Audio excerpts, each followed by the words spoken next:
Hello everyone, welcome back to the channel. मैं हूं आपके साथ पंकज। बच्चों, हमने फाइनेंशियल स्टेटमेंट अपना चैप्टर स्टार्ट किया था और बहुत इंपॉर्टेंट आपका ये चैप्टर है। हमने इसमें तीन चीज़ें सीखी थी कि फाइनेंशियल स्टेटमेंट के अंदर हमारी तीन चीज़ें आती हैं। एक आता है ट्रेडिंग अकाउंट, एक P&L अकाउंट और एक हमारी बैलेंस शीट। इनको मिलाते हैं, मतलब इन तीनों को टोटली बोलते हैं फाइनेंशियल स्टेटमेंट। अब हमने ट्रेडिंग अकाउंट बनाना सीख लिया था, उसमें क्या एक्सपेंसेस आएंगे, कैसे उसका ट्रीटमेंट होगा, क्या क्या प्रॉब्लम आएगी, वो सब हम सीख चुके थे। आज हम P&L और बैलेंस शीट दोनों को कंबाइंड सीख रहे हैं कि बैलेंस शीट कैसे बनती है, P&L कैसे सीखता है। वैसे बैलेंस शीट का एक और टॉपिक भी है, क्योंकि बैलेंस शीट को बनाने के दो फॉर्मेट है। एक है लिक्विडिटी फॉर्मेट और एक है परमानेंट फॉर्मेट्स या परमानेंसी फॉर्मेट भी बोलते हैं। तो आज हम नॉर्मली सीख रहे हैं, मैं ये नहीं बता रहा कि लिक्विडिटी है परमानेंसी है, वो बाद में देखेंगे कि किस किस तरीके से कैसे बनती है। आज आपको नॉर्मल पता लग जाएगा कि बैलेंस शीट एक्चुअल में होती क्या है। तो पहले बात करते हैं P&L की। देखो, जब हमने ट्रेडिंग बनाया था तो ट्रेडिंग से जो हमारा आंसर निकलता था वो आता था जिसको हम बोलते थे ग्रोस प्रॉफिट, कि बिजनेस का ग्रोस प्रॉफिट कितना है। अब उसी के बाद कंटिन्यू होता है आपका P&L का भी फॉर्मेट सेम है, पर्टिकुलर अमाउंट।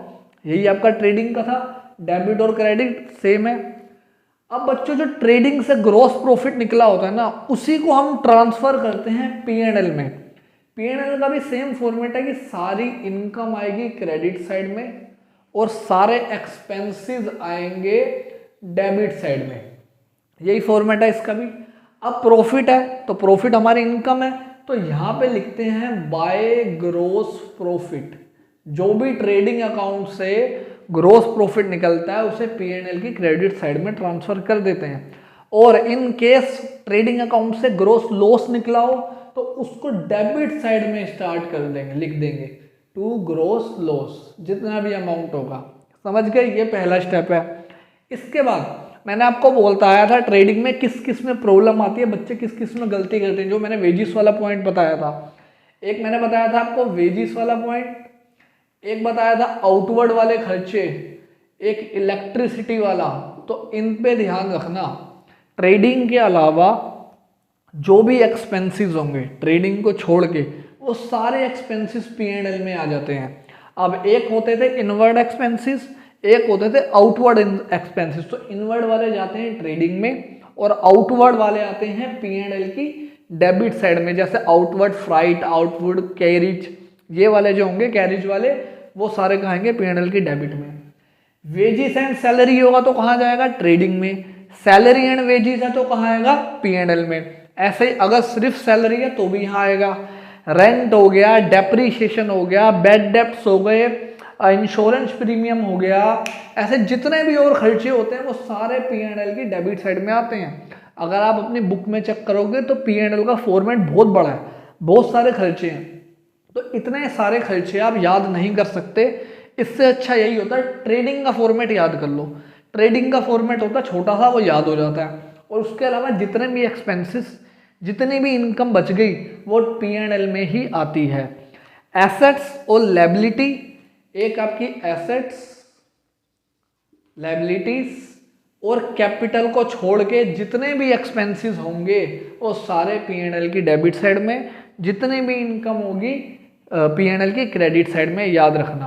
कुछ एग्जांपल जैसे मैं बता देता हूँ, जैसे मैंने डेप्रीशिएशन बताया, बैड डेब्ट्स बताया, डिस्काउंट अलाउड है तो डेबिट साइड में, डिस्काउंट रिसीव्ड है तो क्रेडिट साइड में, क्योंकि वो हमें मिला है, हमारी इनकम है। ऐसे ही इंटरेस्ट अलाउड है तो डेबिट साइड में, इंटरेस्ट रिसीव्ड है तो क्रेडिट साइड में।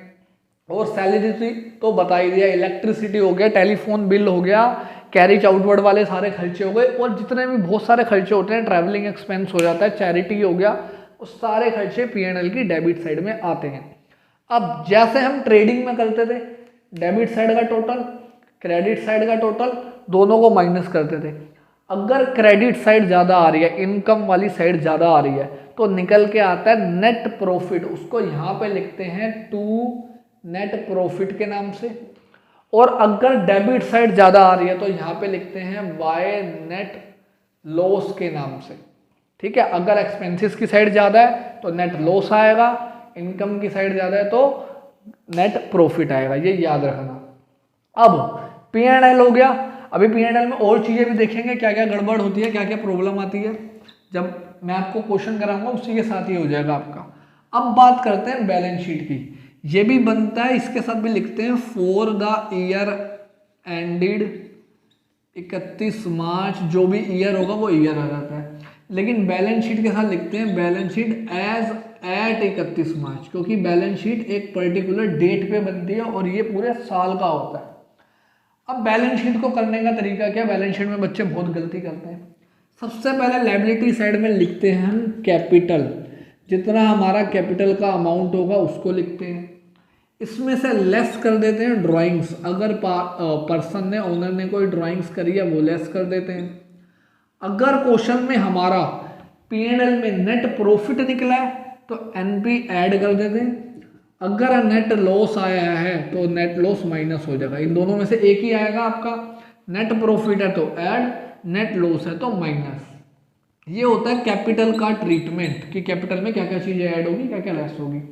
इसके बाद बाकी जितनी लायबिलिटीज़ हैं, जैसे क्रेडिटर हो गई, लोन हो गया, बिल्स पेबल हो गया, ये सारी चीज़ें लायबिलिटी साइड में आती हैं। अब बात करते हैं एसेट की। एसेट में क्या क्या आएगा, जितने भी आपकी एसेट है, कैश एट हैंड, दो तरह के कैश गिवन होते हैं, एक आपके हाथ में कितना पैसा पड़ा है और एक कैश एट बैंक, बैंक में कितना पैसा पड़ा है। मशीन हो गई, लैंड एंड बिल्डिंग हो गया, फर्नीचर हो गया, जितनी भी एसेट्स होती हैं आपकी, डेप्टर्स हो गए,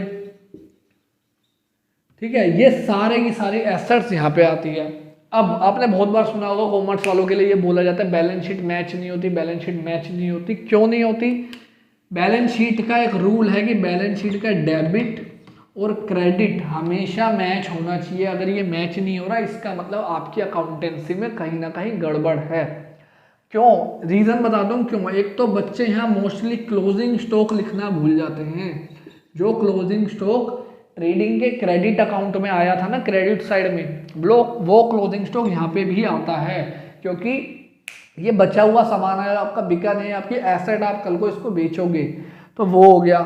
और बच्चे कैपिटल में गलती कर देते हैं, या कोई एक्सपेंसिव आउटस्टैंडिंग एक्सपेंसिव है, वो सारे हम एडजस्टमेंट में सीखेंगे क्या है, उसमें गड़बड़ कर देते हैं, इसलिए बैलेंस शीट मैच नहीं होती। ये था बैलेंस शीट का फॉर्मेट। इसकी दोनों साइड मैच होती है, कोई बैलेंस निकल के नहीं आता। जैसे ट्रेडिंग से ग्रॉस प्रॉफिट आता है, P&L से नेट प्रॉफिट आता है। ये होता है बच्चों हमारा फाइनेंशियल स्टेटमेंट विदाउट एडजस्टमेंट, अगर एडजस्टमेंट नहीं है।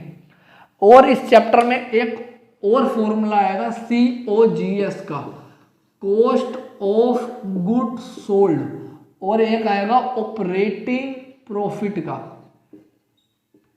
ये दो फॉर्मूले हमने और सीखने हैं, नेक्स्ट वीडियो में ये कवर हो जाएंगे। 4 नंबर का तो ये अकेला फॉर्मूला ही पेपर में आता है, और COGS से ट्रेडिंग अकाउंट बनाने के लिए भी आ जाता है, ये भी मैं आपको सिखाऊंगा कैसे। ये था बच्चों हमारा फाइनेंशियल स्टेटमेंट विदाउट एडजस्टमेंट का टॉपिक। तो मिलते हैं बच्चों नेक्स्ट वीडियो में। ये फॉर्मेट अच्छे से याद करो, मैंने आपको पहले ही कहा था, अगर फॉर्मेट याद नहीं है तो ये चैप्टर आपको समझ नहीं आएगा। तभी आप एडजस्टमेंट कर पाओगे जब आपको फॉर्मेट याद है, सिंपल। तो मिलते हैं बच्चों नेक्स्ट वीडियो में। Thank you everyone. चैनल को सब्सक्राइब करो, जितना हो सके शेयर करो अपने फ्रेंड्स के साथ।